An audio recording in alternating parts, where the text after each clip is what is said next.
Friends, I am so pleased to meet you all here. From 2 days, you have been discussing about Vipassana, the teaching of the Enlightened One, the scientific aspect of it, the mind and matter. To me, Buddha was a super scientist. He was not a founder of a religion. I don't know how it all started and when it started and who started it. Buddha never founded any religion. A spiritual super scientist.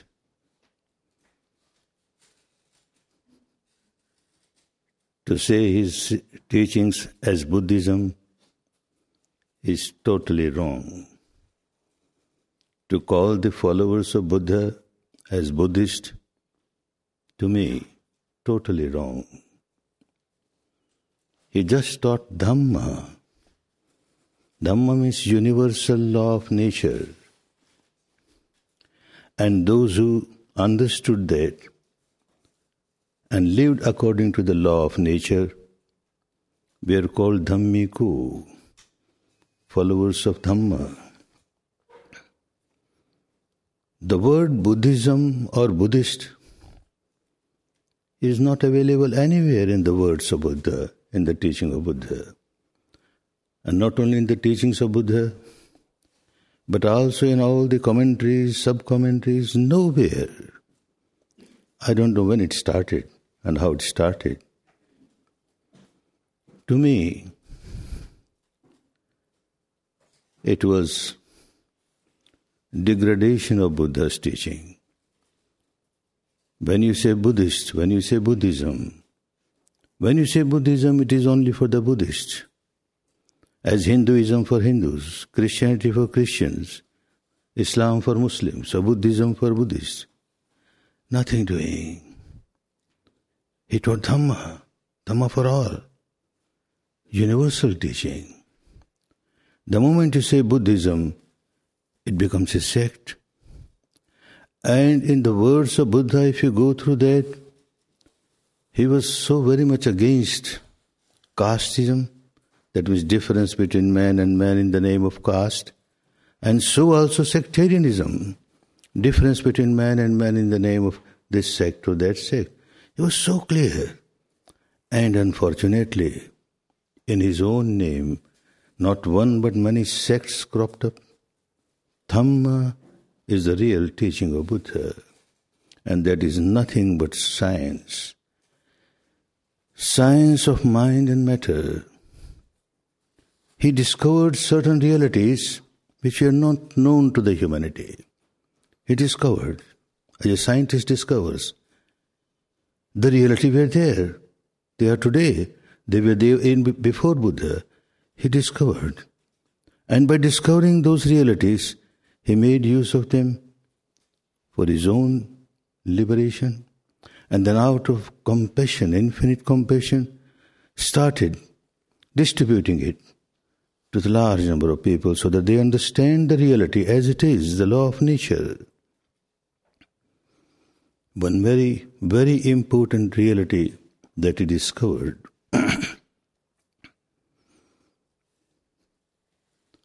that the mind keeps on influencing the matter, the body. And in return, the body keeps on influencing the mind at a very deep level. The conscious mind, at the level of conscious mind, one does not know what is happening deep inside. And that he found out, what is happening deep inside. This is where the cause of misery arises, because this is where the defilement arises. It arises, multiplies, and overpowers you. And when you are overpowered, you act in a wrong way which normally you would not have acted, because you are influenced, you are overpowered that particular defilement. How to come out of it?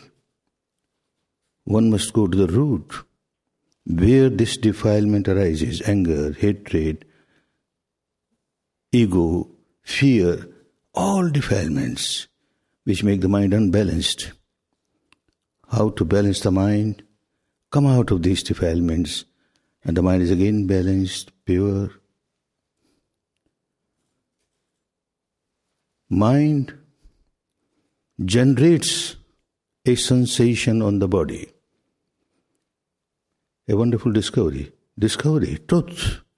No imagination, no philosophical belief, no dogma.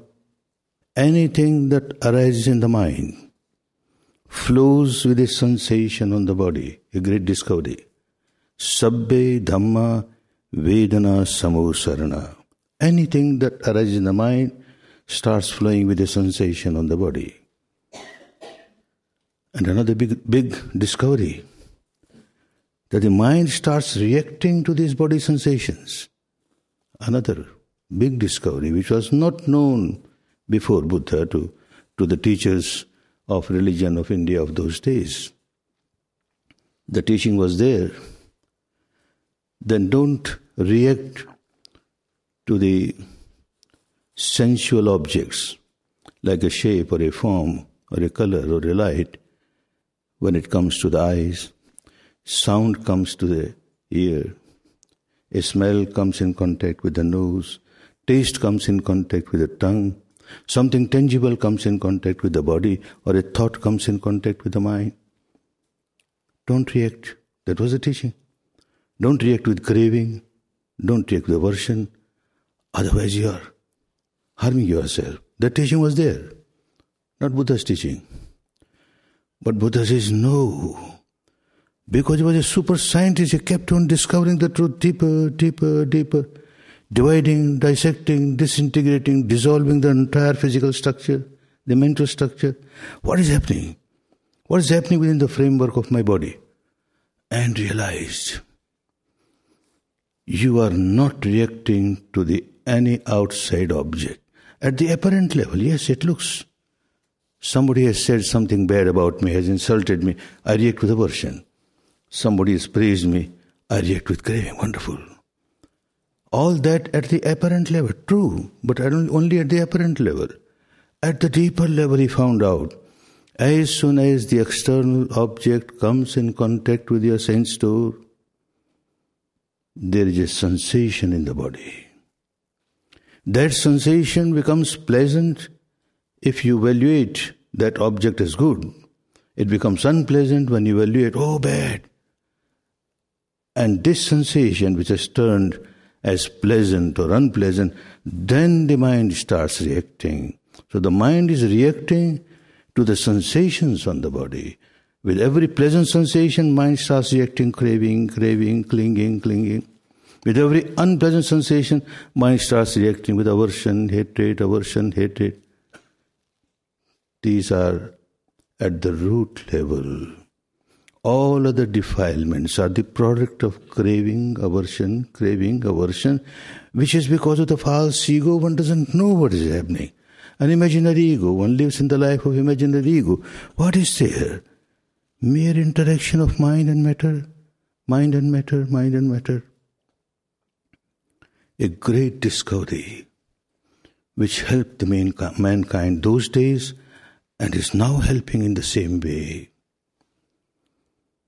People come to the courses, highly addict in alcohol, addict in drugs.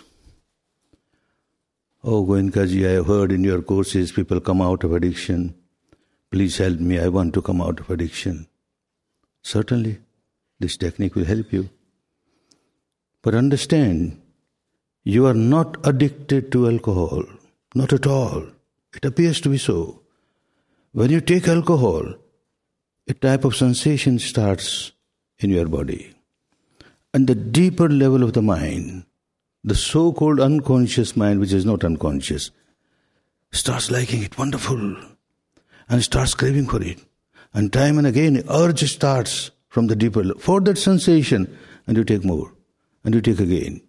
You feel that you are addicted to alcohol or drug or any other intoxicant. Actually, you are addicted to the sensation on the body.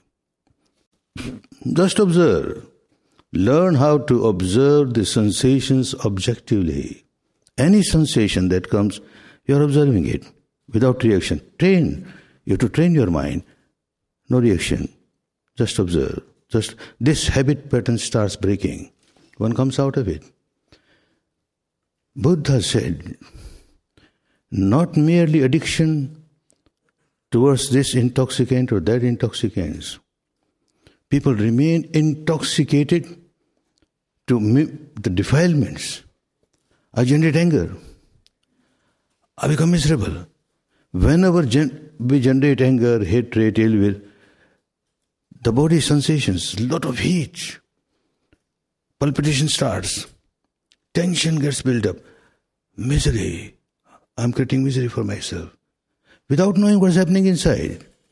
When anger comes, oh, somebody has insulted me, or something undesirable has happened. That keeps on rotating, rolling in my so-called conscious mind, which is at paritta chitta, a very small part of the mind that keeps on rolling. Oh, it so happened, it so happened, it so happened. So-and-so insulted me, so-and-so insulted me. You are giving more fuel to this fire of anger that you generated. One doesn't know all that. All the time. If one starts looking towards oneself, as all the sages and saints and seers of the world have said, know thyself. That is the solution of all our problems. Know thyself. How to know? Not by listening to these discourses, not by reading scriptures, not by playing intellectual game. At the experiential level, know thyself. Somebody has insulted me. This is the truth outside. Now what is happening with me? I'm generating anger. What's happening? Whole body is burning, tension. I become so miserable. Because one does not know that I am making myself miserable. And I keep on multiplying this misery. I feel that I am generating anger to harm somebody. Before harming somebody, you start harming yourself. A big discovery of Buddha. Truth is truth, not that he created it. Truth is truth. Pubbe hanati attanang pacha hanati sopare. First you harm yourself and then only you harm others. It is impossible for anyone to harm anybody without first harming oneself. Truth. If you go deeper, it becomes so clear. Someone wants to kill somebody. You can't kill anybody without generating anger, hatred, ill will, animosity. And as soon as you start generating anger, hatred, ill will, the universal law of nature is such, you are punished then and there. Not that after death, then and there you become miserable. Nature started punishing you. So much misery inside, although one doesn't understand what is happening. Someone wants to steal something. You can't steal something without generating greed, craving. Then only you. And if you notice inside, as soon as you generate greed or craving, you lost the balance of your mind. You lost the peace of your mind. You lost the harmony of your mind. You started harming yourself. A sexual misconduct cannot, unless one generates lust, and one observes lust, one has lost the balance of the mind, peace of the mind, harmony of the mind. Anything one speaks at the vocal level, harming others, disturbing others, cannot do without generating some defilement or the other. So, pubbe hanati attanang. First you harm yourself and then only you harm others. And nobody wants to harm oneself. Is there anybody in the world who wants to keep on harming oneself? This is ignorance. We do not know what is happening within ourselves. Everything outside has become so important. It has to be important. We can't ignore that. But at the same time, what is happening within me is much more important for me. And that is what we are missing. When one learns to observe the reality inside, outside, and understand what is happening within me, then a solution comes. When there is a sensation in the body, anger, and there is a sensation in the body, very unpleasant. very unpleasant sensation, more anger, more unpleasant sensation, more unpleasant sensation, more anger. Hours together, a vicious circle has started. Hours together, one keeps on rolling in misery. One doesn't understand even what I am doing. Same thing for ego, fear, depression, all kinds of impurities of the mind. One keeps on multiplying. Number of people come with deeply depressed. In my third or fourth course, a very rich industrialist of Bombay, a very rich person, deeply depressed. He tried to commit suicide 2 times. He was saved somehow. Somebody said this Vipassana helps in different ways. Why not try this? He came there. In 10 days, totally gone. He was out of that behavior pattern of depression. How? When a depression comes, Vipassana says, accept the fact that at present there is depression in my mind. Now there must be a sensation in the body. According to the law of nature, anything that arises in the mind arises with a sensation on the body. What sensation? Just observe, what sensation? There is depression. Depression as depression. Not depression due to this, due to that. If you start thinking that, then you are increasing your depression. Depression. The fact is, there is depression in my mind. Now what sensation? Any sensation related to that. Keep on observing. And a good Vipassana meditator, and in 10 days at least one learns every sensation that arises to pass away. No sensation is eternal. It arises sooner or later, passes away. Arising, passing away, arising, passing away is the nature of every sensation that you experience within the framework of your body. Keep on observing. This is not permanent. This is not eternal. This sensation is not eternal. And this depression related to which this sensation has come is also not permanent. Let me see how long it lasts. It becomes weaker, passes away. And because you are working at the deepest level of the mind, you are not trying to change or improve the surface of the mind. It is easy. There are many ways to change the habit of the surface level of the mind. You divert it to something else. Try to give some good suggestions or some kind of good, some hypnotism or anything. That helps. But deep inside, where a particular defilement has arisen, defilement of depression, you observe from the root level it is gone. Not only depression, every sensation, every defilement can be rooted out. Now large number of these prisoners, every prison, every government wants some reform and wants to see that these prisoners who are criminals, they are a liability to the society, how to reform them so that they don't remain liability but an asset to the society. And various methods are used. Good methods, nothing wrong in that. But all that sermons given to them, suggestions given to them, don't work for a long time. For a short time they say, yes, I understand. I should not commit this kind of crime. Again they are same. It does not have a deeper effect. How Vipassana started helping them. When I meet a prisoner, this is common with every prisoner, most of the prisoners. They are suffering, obviously because they are far away from their family. They are far away from the comforts of their house, so suffering. More than that, I say you are suffering because you are not just a prisoner within these walls.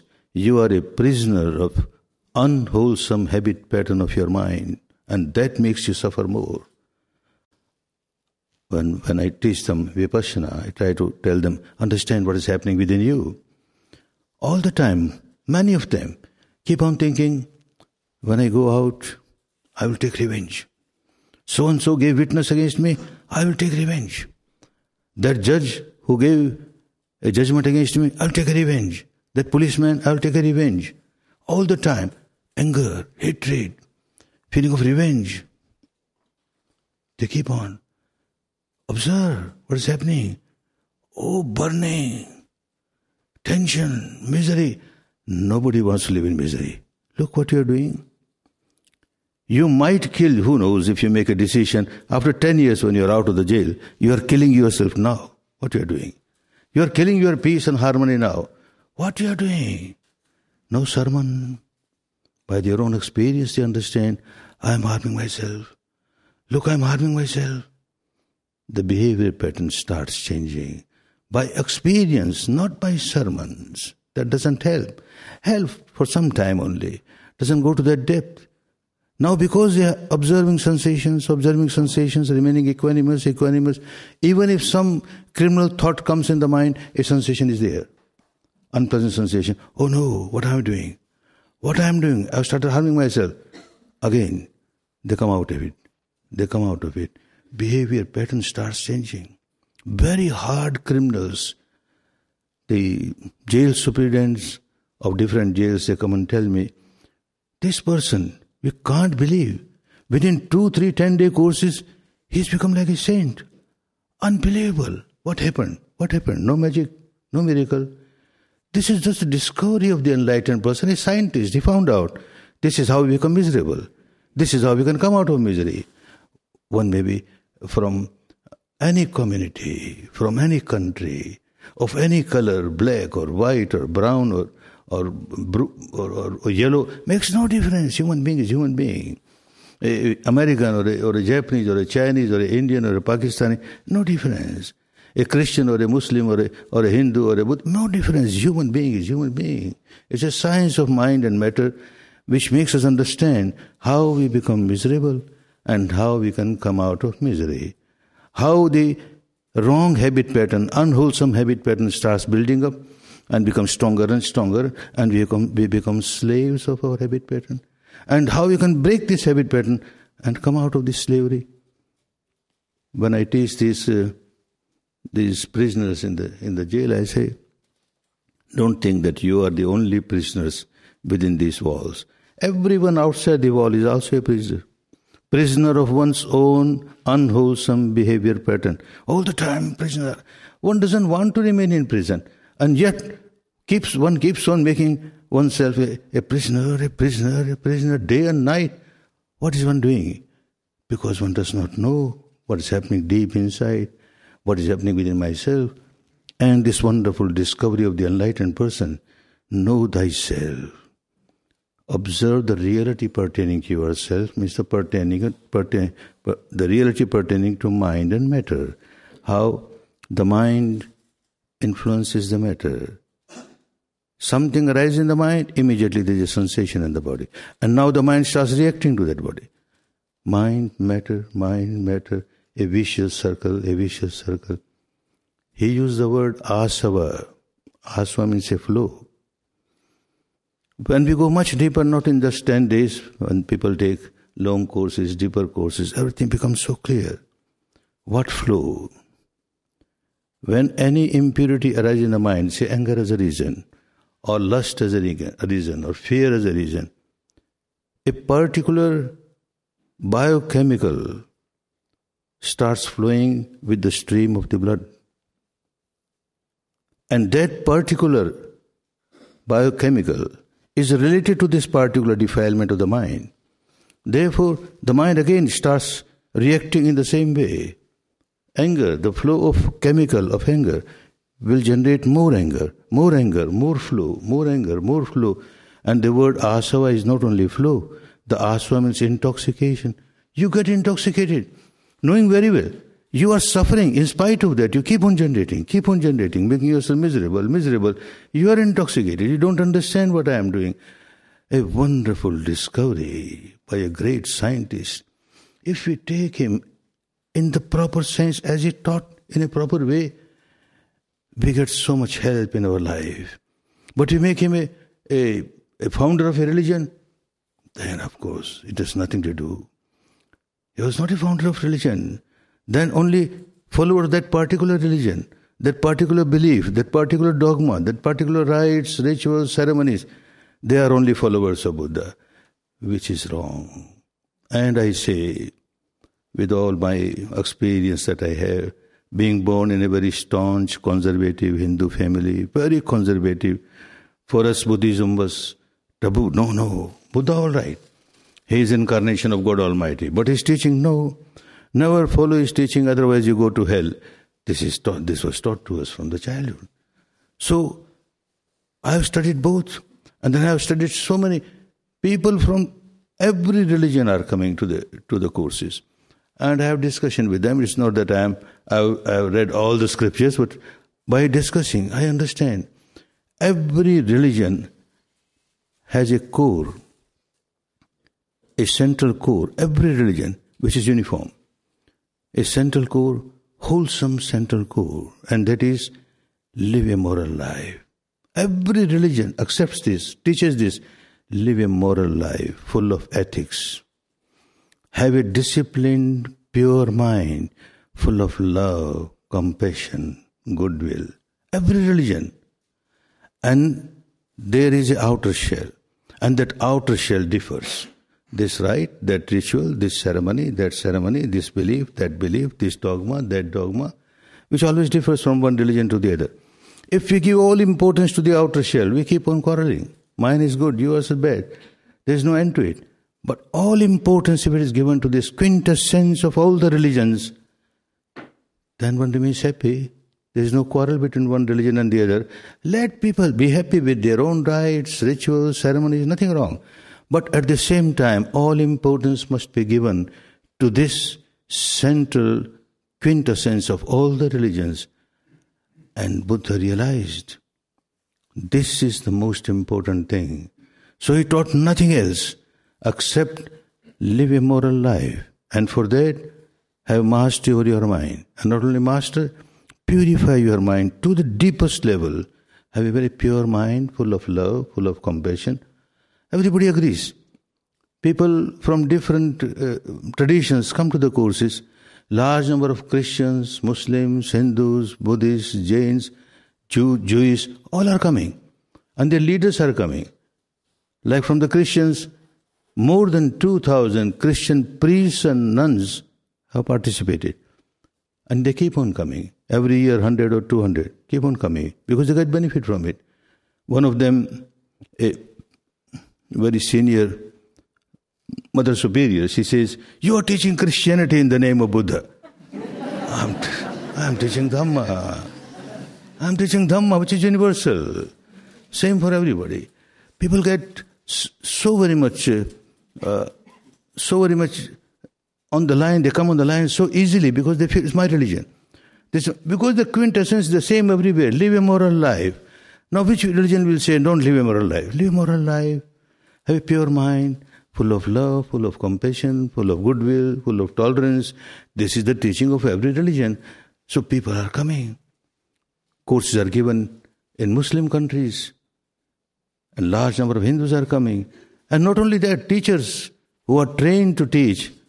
One Christian priest is a Vipassana teacher. Christian priest is teaching Vipassana.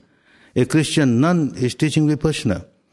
So many Muslims are teaching Vipassana. Sikhs are teaching Vipassana. Hindus are teaching Vipassana. They are teachers. Not to save the followers. So many people, we can't give them sometimes admission. People have to wait sometimes 6 months to get admission in Igatpuri. Because so much demand. Because so much benefit is there. It is not any kind of conversion from one religion to another religion. And it is not some kind of assurance that after death you will get this or that. After death, one doesn't know what happens after death. What now? Here and now. You get the benefit here and now. Your present is so liberated from all the miseries. Future will definitely be liberated from miseries. Future is nothing but product of the present. If the present is bad, you can't expect the future to be good. Make your present good. And here is a way. You make your present good. People are making use of it. And it is progressing everywhere. So long as people feel, oh, it's Buddhism. This is Buddhism. Different religion, not my religion. Then they hesitate.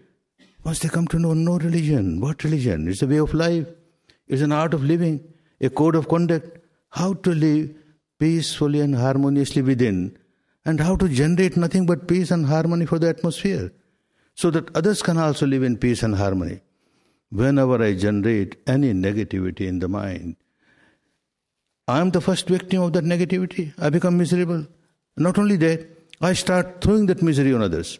When I generate anger, the entire atmosphere around me gets charged with the vibration of anger, anger, anger. Anybody who comes in contact becomes a miserable person. On the other hand, if mind is free from these negativities, pure mind, full of love, full of compassion, then I feel so much of peace and harmony. The law of nature is such. You defile your mind, you get punishment here and now. You purify your mind, you get reward here and now.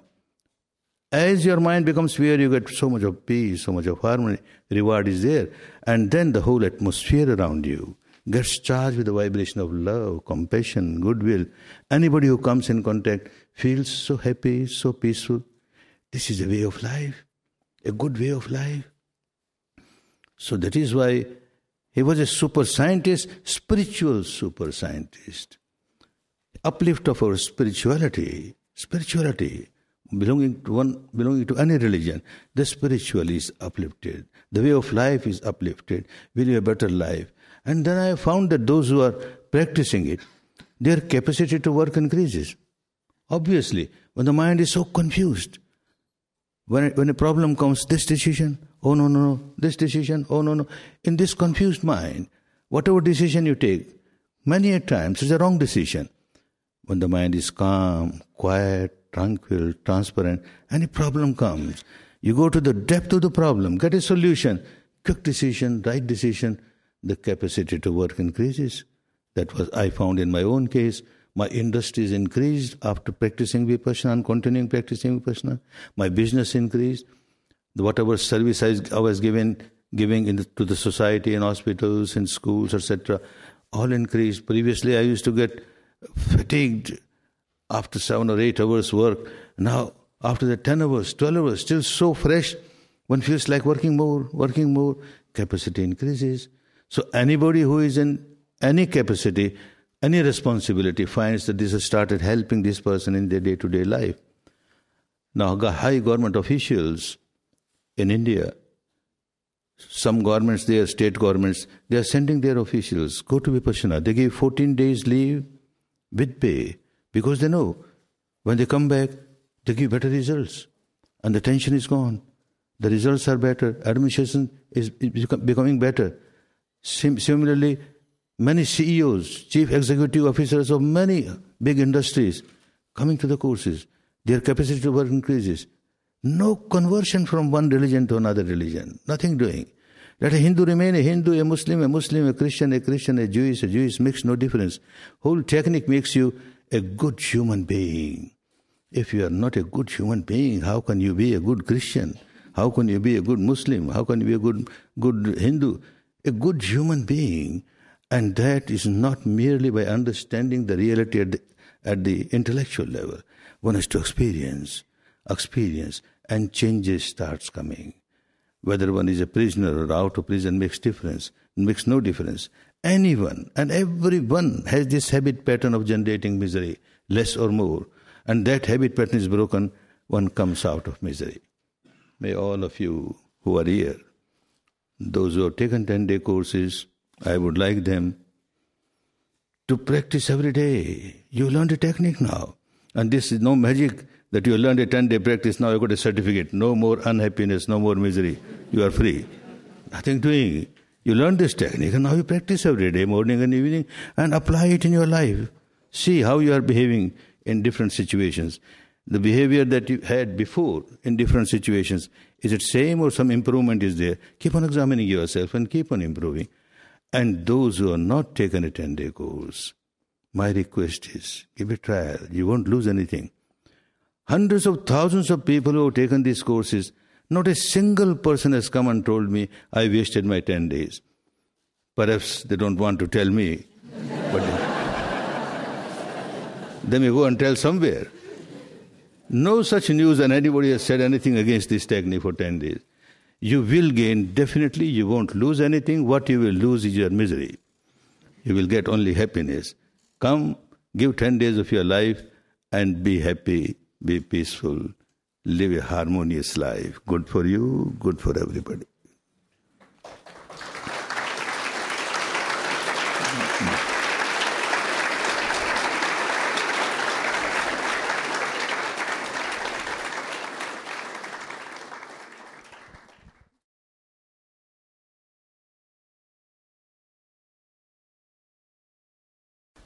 When people speak about enlightenment and compassion, I think of Buddhism. How is Vipassana not a religion? Are you a Buddhist? No, I'm not a Buddhist. I don't teach Buddhism. I don't make anyone a Buddhist. I teach Dhamma, the law of nature. I follow Dhamma and I feel that I am very peaceful because of that, and I share my peace with others. Follow Dhamma, follow the law of nature. If you defile your mind, nature will punish you, or say the God will punish you. And if you keep your mind free from these defilements, the nature will give you reward, or say the God will give you reward. If you call Buddhism, then it becomes certainly a sect. Vipassana is to observe the reality. The word Vipassana is to observe. Observe objectively the reality pertaining to yourself. Each individual can do that. Not necessarily that one should become a Buddhist to do that. Anybody can practice like you practice yoga, asana and pranayama. Anybody can practice. For that, not necessary to convert yourself from one religion to another religion. Everybody who practices will get the same result. Similarly, the mental exercise. Anybody who practices will get the same result, a healthy mind.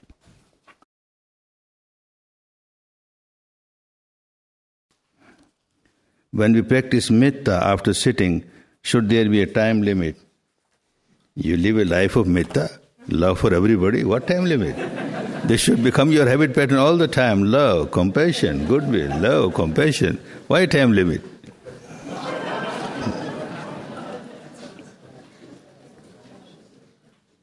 If at the end of 1 hour sitting, metta becomes mechanical without much sincerity, then don't do it. No mechanical. What mechanical? If you really feel mind is pure, naturally metta will come. Love, compassion, then only practice. Otherwise don't make it a mechanical exercise. It's not a rite or a ritual.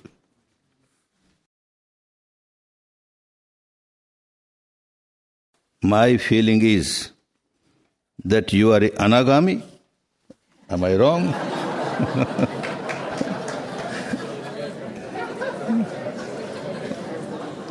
Why not an arhat? Why not a Buddha? These labels won't help. I am different from what I was before Vipassana. And a big change has come, and I am happy with that. I want more and more people to get their change and live peacefully and harmoniously. That's enough. No labels.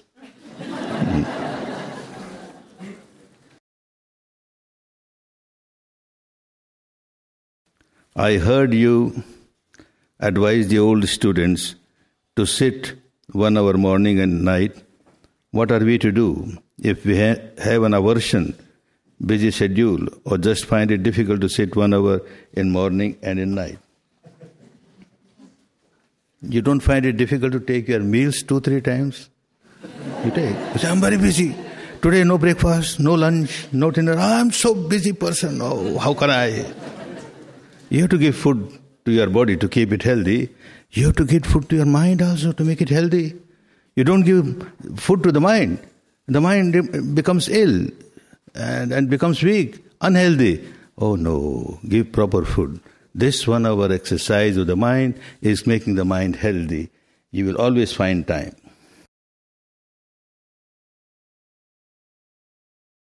Please comment on how social change activities can work to stop the spread of nuclear weapons in a Vipassana way. How can one use any weapon, and a weapon like nuclear weapon, to harm others? If one has practiced Vipassana, the mind is so much full of compassion for others, so much goodwill for others, can't bear that people get destroyed and get killed. So Vipassana is the only solution. If more and more people start practicing it, the illness of creating these kinds of weapons and using these kind of weapons will automatically go away. This is the only way. We have got weapon of Dhamma, metta, love, compassion. This weapon is stronger. If the Buddha means the awakened one, does that mean that our waking life is like a sleep and a dream? Yes? Surely. If we are awakened, then how we will harm ourselves? A awakened person will not harm. First thing, one will see that I am not harmed, and I see that I am not harming others. This is an awakened person. Otherwise, you are not awakened. You are sleeping. You don't know what you are doing. Good. No. Oh, there still. Good. Be happy. Be happy. One more? Why not two more? Good.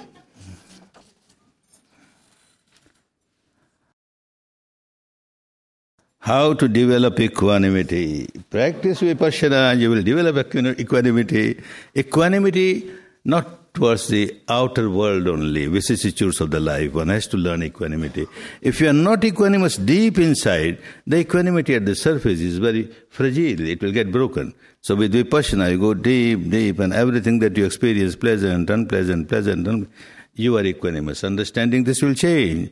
Outside world also it will change. Inside also it will change. The law of nature is such, keeps on changing.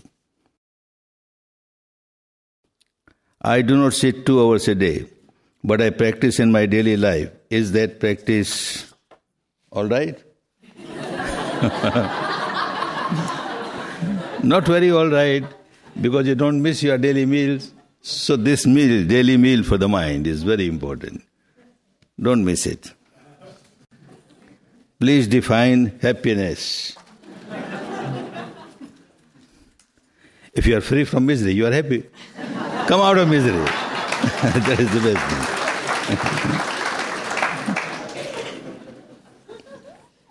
I have seen the use of some mind-altering drugs. This is not a drug. You are changing yourself. You are changing the habit pattern. If the mind changes only at the surface level by using this drug or that drug, the deep inside, this mad behavior pattern continues to multiply, continues to become stronger and stronger. So work at the deepest level. Is the best method of ensuring vipassana outreach success for the individual to purify his or her own mind? Certainly. There are many methods. We don't deny there are no methods in the world. There are many methods. But I have found, having practiced so many, I have found this is a method which takes us to the root of the mind. Because the root of the mind, the deepest layer of the mind, is constantly in touch with body sensations, day and night. It remains awakened all the time. And keeps on feeling sensation, keeps on reacting to sensation. In the body, every moment, some sensation or the other is there. Pleasant, unpleasant, pleasant, unpleasant. And this mad fellow keeps on reacting, craving, aversion. We have to change that habit pattern, and vipassana helps to change that habit pattern at the root level. What do you mean by superficial aspect of the mind? This talkative mind, all the time, talks this, what is called conscious mind in the Western psychology. In the ancient, the word used by the enlightened was paritachita, a very small part of the mind. And there's a big barrier between this and the lower, bigger part of the mind. The bigger part of the mind is constantly in touch with body sensation, a great discovery. Constantly in touch and constantly reacting. The surface mind doesn't know at all what is happening deep inside. Like I give example, somebody is in deep sleep. Who is in deep sleep? The conscious mind is in deep sleep. The so-called unconscious, not unconscious, always conscious, 24 hours. Deep sleep, a mosquito has come unbitten. Conscious mind doesn't know at all. But unconscious feels the sensation, drives with the mosquito or kills the mosquito, and still unpleasant sensation, scratches. Sleeping. Somebody in the morning asks, how many times mosquitoes bit you? One doesn't know. Because one doesn't know what happened. Was sleeping. The conscious mind was sleeping. Similarly, day and night, this so-called unconscious mind is very conscious to sensations. Like if I had not done vipassana, not practiced vipassana, what will happen? As I am talking, the so-called surface level of the mind, the intellect, keeps on looking at the people. Are they understanding what I am saying? Or are they getting bored? They started looking at their watches. They want to go, so I better stop. I don't talk. All that at the intellectual level, at the conscious mind. Deep unconscious, nothing to do with all this. The weight of the body, a pressure gets also somewhere. You say, no, I don't like. I make a little change like this. Then again, I make a change like this. I keep on doing like this, like this. Buddha said, you just observe somebody for half an hour. You see how many times this fellow keeps on, and doesn't know what is happening. Doesn't know what is happening at the deeper level of the mind. This breaks the barrier, and the conscious and unconscious are all super conscious. One can feel everything and see that one does not react to this. How far is okay to be tolerant without feeling being used? Don't allow anybody to use you. Don't allow anybody to take advantage of your vipassana. By vipassana, you do not become like a vegetable. Let anybody come and cut. I am a vipassana meditator. No. You have to take very strong action. But action, vipassana teaches you to be free from blind reaction. Something has happened. Just observe sensations. Few seconds, not that you go in a corner, start meditating, respiration, nothing doing. With open eyes, you feel sensations, your mind is equanimous, balanced, then take action. First, if somebody is doing something wrong to you or to others, in soft words, you try to explain. One doesn't understand. One doesn't understand soft language. Use hard language, nothing wrong. Use hard action, nothing wrong. But deep inside, no hatred, no aversion, more compassion for this person. He's a sick person. He doesn't understand soft. So I have to use hard language to stop him from multiplying his bad habit of harming others. And to stop him so that others are not harmed, I am not harmed. Vipassana will not make you inactive, make you active, but with positivity. How will we keep this organization which is formed to teach the spiritual way of life from becoming an organized religion? Keep the purity of the technique. It can't become an organized religion. The moment you lose the technique and you start using only the surface things like giving lectures and all these clappings, wonderful, you said very well, but don't practice. If you don't practice, it becomes an organized religion. Keep on practicing, there is no danger to the purity of the technique. If you would develop a questionnaire to give to new students to measure positive changes after a 10-day course, what are some questions we should ask? Ask the psychiatrist, they will help you. Not my job. I see their conduct in life, any change coming in their life or not, that is more important. You discuss not judging or separating. No, you have to judge. You judge, but don't react. If you find something bad, no aversion. Something good, no craving. But take proper action which will be helpful to you and helpful to others. Don't take any action which will harm others, understanding that any action which harms others will harm you first. So come out of this harm and be helpful to yourself and to others. What is the final state of vipassana? Purity of mind is the final state. Liberation from all the defilements is the final state. Liberation from all the misery is the final state of vipassana. No questions at the moment. I just want to extend my deep gratitude. You know how you express your deep gratitude? If you are a student, then become stronger and stronger in Dhamma. When I see any of my students developing in Dhamma, I feel so happy. I feel so happy. That is the best way to express your gratitude. Nothing else. Thank you for sharing this technique. I am very young in practice, but already I have seen improvement. I will continue to work. Very good. This is the way to show your gratitude. May all of you keep growing in Dhamma. May all of you keep enjoying peace and harmony, come out of all the miseries of life.